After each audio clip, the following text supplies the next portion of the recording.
So in recent light, where we're all talking about eating healthy and cooking healthy meals, we have been speaking to an international chef. She's a vegan chef as well, meaning she doesn't cook with meat. I'm wondering how most Ghanaians will take that. But she has been teaching us how to cook healthy meals and also how to be able to cook some meals without all the meat we so talk about.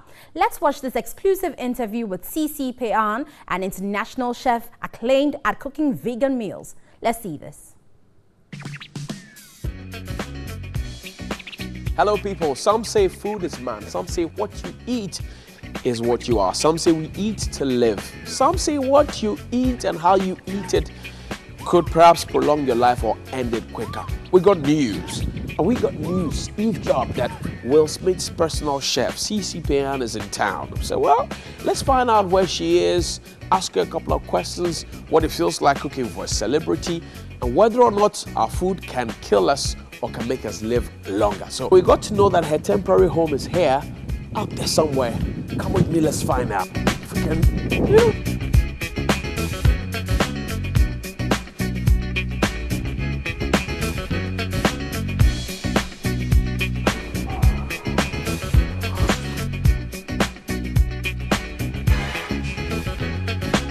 Hey, CC! Baba, good to see you. Medasi, it's the same. Yeah? Great! That's right. Wow, you have a good place. Thank you. Sweet. Thank you. Man. I like how the chef looks. Yes, it's very nice. Solid. Wow. So you're in Ghana. Welcome to Ghana. Let me welcome you. Thank you. Man. Thank you. It's a pleasure being here. Great. How's Ghana treating you so far? It's been an amazing experience. Have you had any Ghanaian food here? Oh my goodness, yes. Yes, Have you I prepared any Ghanaian food here? I yourself? have been taking private lessons, so Okay. I know how to make wache. All right. I know how to make groundnut soup. I know how to make palm nut soup. Okay. What else? That's it. But for somebody who specializes in cooking to make sure that people eat healthy, Yes. what do you make of our Ghanaian cuisines? Are they healthy enough? You know, you all definitely have the staples for healthy cuisine. The one area that needs improvement is there's a lot of meat consumption. Oh, okay. That's really the issue, is so much meat is consumed here. But there's also a notion that, well, if you're able to afford meat, a lot of it, and you're able to consume it, then you're rich. Yes, I Have understand you heard that. that theory as well? I definitely understand that, and it makes a lot of sense. However, that mindset is killing us. So, for example, you're learning to cook wache. If you're eating wache, for example, you can't have wache without wele. You know wele, the skin of a cow. Okay, you can't eat wache without it. You can't have wache without fish. You can't have wache without egg. You can't have wache without a piece of meat. So you need to get all of it there, plus your gari and macaroni, to make a full bouquet.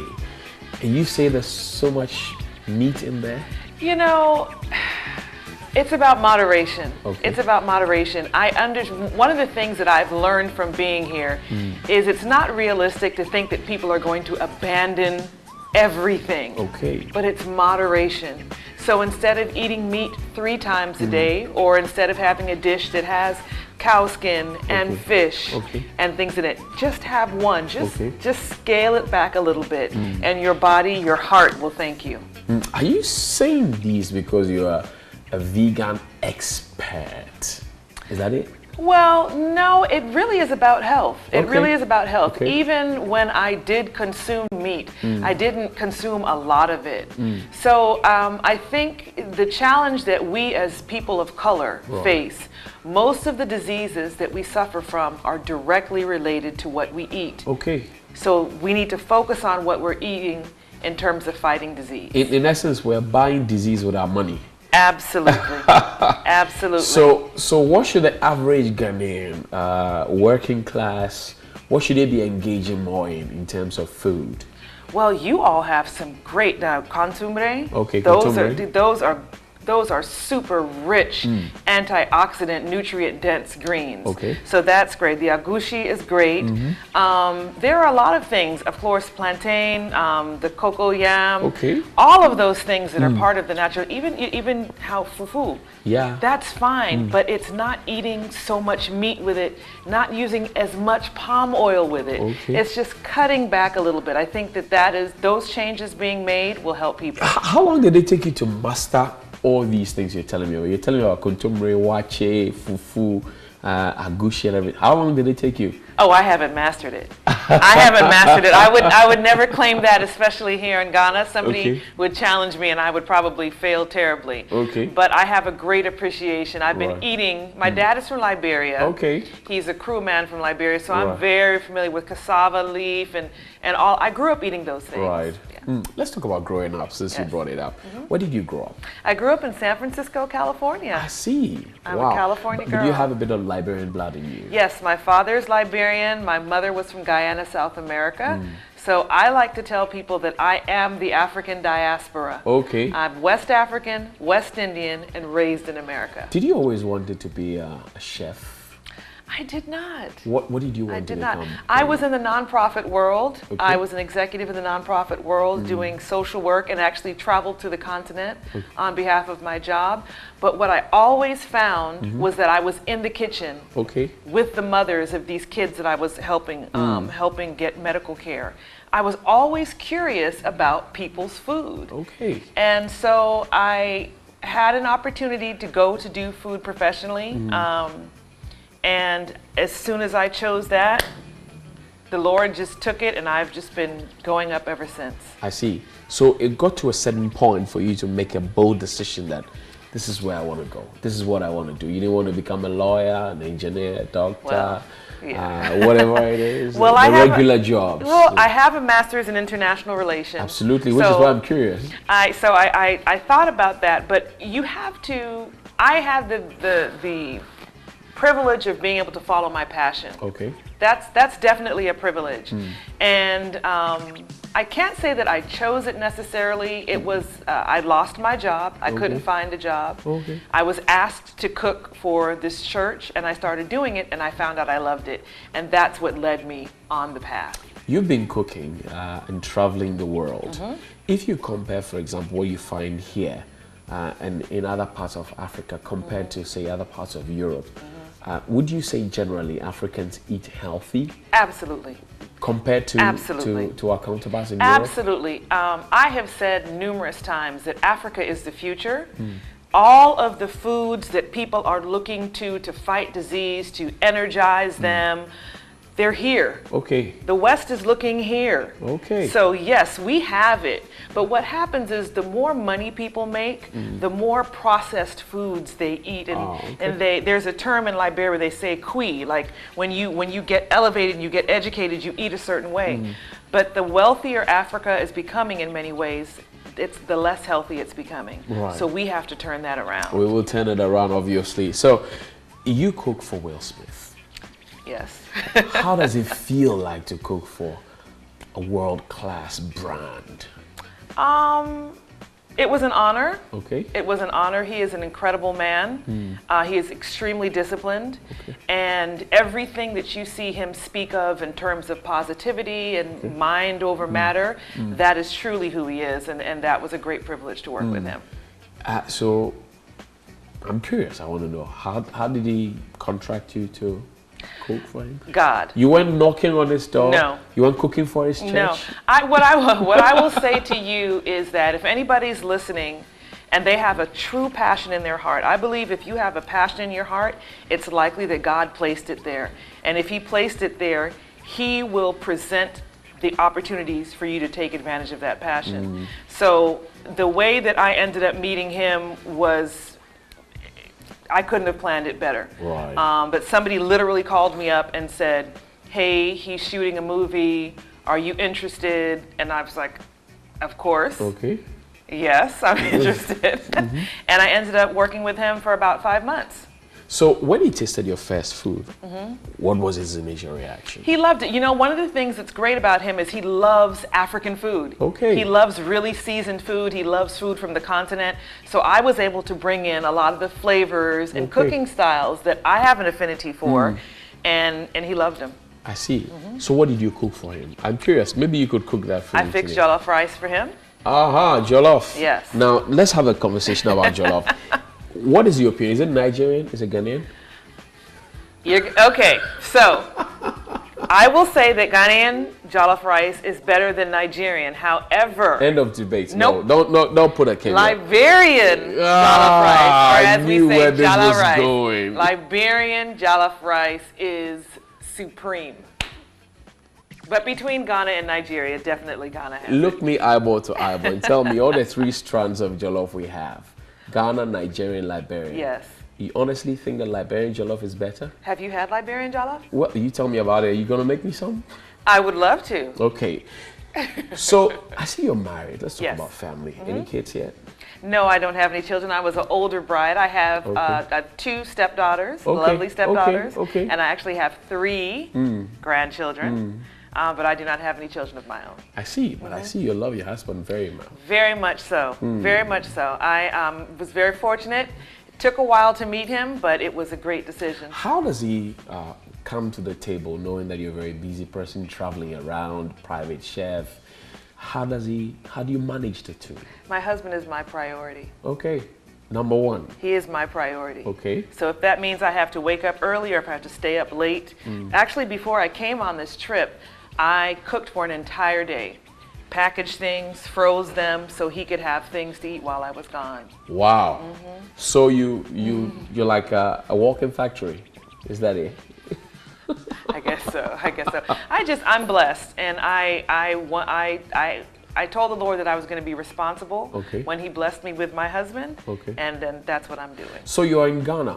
Yes. What brings you home? Let me put it that way. And you know what? It does feel like home. So thank you for saying that. Yeah. I am here in Ghana. It's twofold. I have started a plant-based food product line called Afkave. Okay. And they are textured soya meat substitutes. So we have something that you could use in place of chicken, something you can use in place of steak, and something you can use in place of minced meat. Right. So we have those three products, and then we're also going to be opening a restaurant.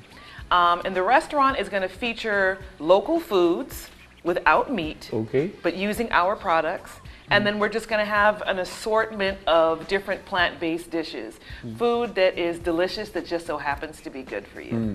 You know, I had been vegetarian for 10, maybe 11 years. You are vegetarian? No, not immediate, not at the moment. Oh, okay. I used to be a vegetarian for 10 to 11 years. And the perception out there is if you're vegetarian, you're poor. Oh, wow. That's in this part of our country. Yeah. If I walk up to the regular wache seller and I bought wache and I don't buy meat, I'm sure, you know, all the 7 guys in this room were filming and recording everything, will say, man, the guy's got no kwacha. They're gonna think like that. Do you get that impression too? Yes, I've learned quite a bit about the culture since I've been here, and that's caused me to shift how I think I'm going to approach a few things. Because as a plant-based chef or a vegan chef, you kind of operate from a place of no meat at all. Okay. That's not realistic here. Right. It's just about moderation. So that's the angle that I'm coming from. But there are definitely stigmas attached. Okay. And you have to be sensitive to them. Right. And also, one of the things I realize is that food brings comfort. And I'm sure you sit down and you eat a plate of food that reminds you of something your mother made. Exactly. I can't tell you that your mother was feeding you something that wasn't good for you. Right? Actually, my mother makes some of the best palm soups in the world. Really? You got to take off your shoes to eat them because you're going to be tweaking your toes. I believe you. I believe you. Can we go to the kitchen? Yes, absolutely. Wonderful. So here we go. We're gonna find. So how long is it going to take for us to get this ready? This will probably be about 20 minutes or so. Wow. So what do we have here? So these are the ingredients for our coconut curry vegetables. So we have pumpkin. All right. This is a local pumpkin. We have carrots. Okay. We have chickpeas or garbanzo beans that are very high in protein. Okay. We have some red onion, and then this is our curry powder mixture. What's in there?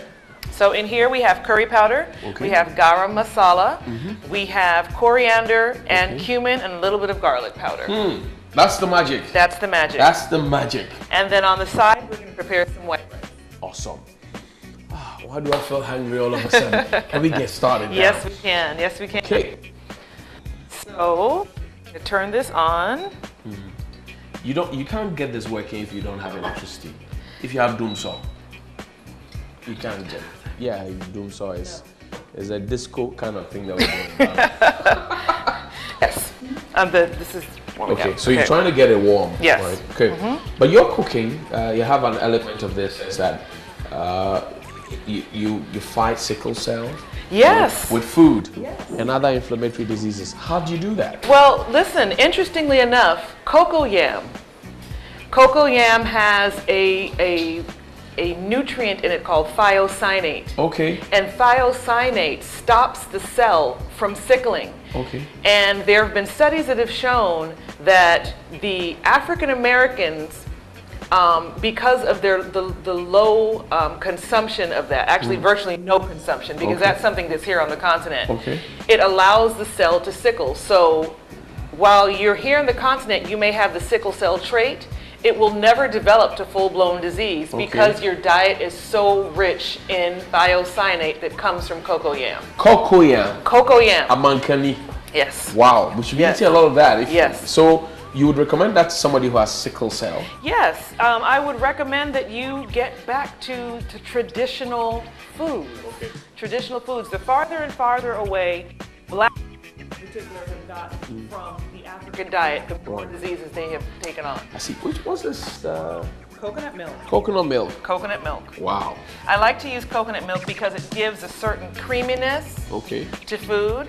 It's a great substitute if you're using a lot of cream or butter and things like that. That's a great substitute. Coconut milk and this one as well. That's just sunflower oil. Okay. So we've got this hot, yes. Okay. The first thing we're going to do is we want to, you want to cook the curry powder. And so the first thing you want to do is you want to cook the curry powder. In doing so, it releases the fragrance. Okay. And you're going to, very quickly, you're going to smell in here. Yeah, I can smell it. And sometimes curry is actually bitter if it's not done, this is not done to it. So you want to do that. And you see it's going rather quickly. Okay. And then we're going to add those onions. You can help me with those. Yes. Just throw them all in there. All of it? Yep. All right. All of them in there. All of it. Come on, get it. Yeah. Okay, that's just a bit more. Well, that's okay. A little bit more, All right, okay. sure. All right. Okay. This is a really easy dish to make because it's not a whole bunch of stirring. Okay. You're just kind of getting it going. So now we're going to put our carrots in here. Carrot. Okay, carrots always look good on TV. Carrots are great. They've got beta carotene, everything. Everything. Okay. This one in local parlance we say shegum potogum. So you just put everything in there like that. So we're just going to let this cook through a little bit. And what's great about this is it's almost like a stew. So we're going to get all of our vegetables in there. Okay. You don't need to use a lot of oil. I use oil to get the curry and the onions going. Okay. But we try to be careful with oil because you can add a lot of fat and a lot of calories with oil. So it's something that you should be sensitive to. Okay. So while you're trying to eat healthy, you need to watch it as well. Yes, absolutely. Okay. It's smelling good. Okay, so now we're going to take our pumpkin. Okay. Here we go. And just put that in there. All right. Okay. Yep. Nice. And then we're going to continue to stir this up to make sure that curry mixture gets all over. And you see very quickly it's happening. Yeah. This is like magic. This is the kind of meal that you eat and it gives you everything that you need in the day. And a lot of people have concerns about protein. Okay. Because they feel like if I'm not eating meat, how am I going to get protein? Absolutely. Every single vegetable has protein in it. Okay. So you don't have to worry about that. Every single vegetable. Every single vegetable has protein in it. And then all your pulse, Legumes, beans, those things are high as well. So we've got that. And the last thing we're going to add are chickpeas. Okay, here we go. Here we go. So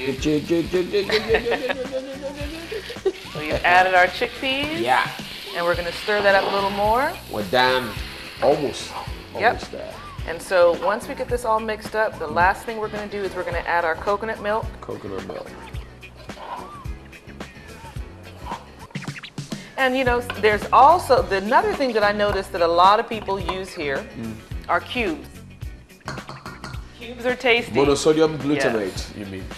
So we're going to pretty much pour this entire thing.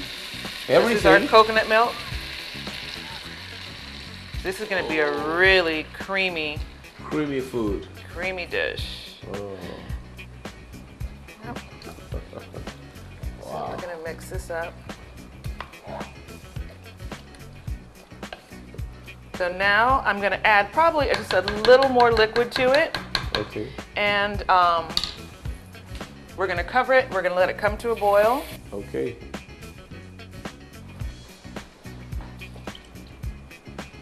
All right. And we're going to wait about 20 minutes. Okay. Our food will be done.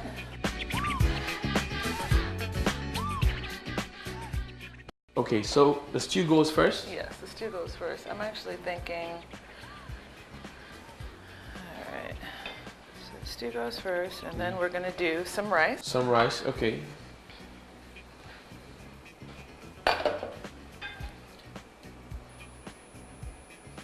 Oh my God. You didn't ask me that. In Africa, our parents always ask us, hey, yeah, me for being kahon.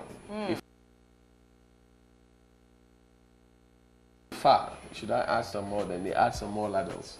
But this, I'm learning. This looks like a full portion of restaurant style. Yes, moderation again. Okay. Moderation. Somebody will say this is starvation. Well, there's more if you would like it, but let's start with that. Okay. So like if I were cooking at home, yes. Once I'm done with this, I just scoop into it, pick the whole thing, get onto the dining table, and start getting. Don't mind me, I'm being naughty. Okay, so this is it. Yes. So can I taste? Yes, please do. Please do. This is international. Yes. Very nice. It's different, but it's nice. I like it. Wow. Okay. When it's warm, so sweet. You want some? I'll wait.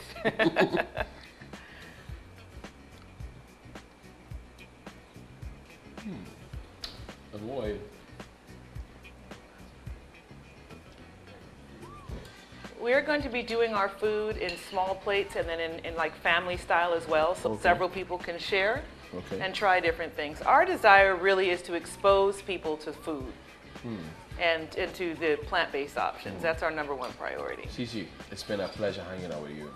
Thank you. Hope to see you again. Thank you. Hope you enjoyed the conversation. I did, very much so. Thank you. And so from all of us here at TV3 New Day, coconut curry vegetable. You can try it at home. It's nutritious. See you.